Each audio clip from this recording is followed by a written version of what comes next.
His statue removed from one part of the country while others are defaced with red paint. Now Scotland is distancing itself from John A. Macdonald. His legacy and whether he deserves any public honor has sparked a divisive national debate, begging the question, where else could his name be removed from next?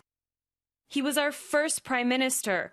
Despite his role in our country's formation, John A. Macdonald casts a heavy shadow over Canada's Indigenous communities. Residential schools are pretty much the root for all Indigenous problems. Canada's first Prime Minister was also a key player in creating the residential school system, which saw 150,000 Indigenous children removed from their families and educated in church-run institutions where physical, sexual, and emotional abuse were all too frequent. For Tanya Harnett, Macdonald is a painful reminder of what her family had to face. They're going through some of these societal problems that we're seeing today. In the recent years, there have been calls to remove him as a national hero.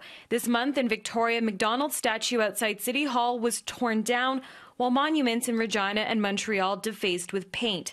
Now in Scotland, his country of birth, the government has Macdonald's name off government websites. Well, I just find this kind of process of sort of taking down historical figures and removing them from the past and pretending they didn't exist is really wrong-headed. What could be next?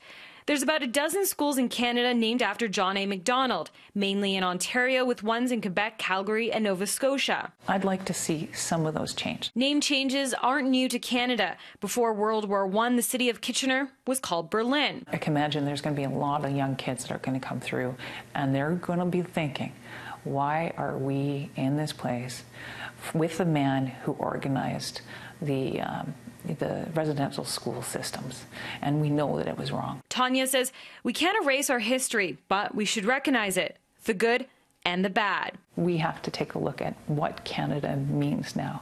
In Edmonton, Rochelle Soufi, City News.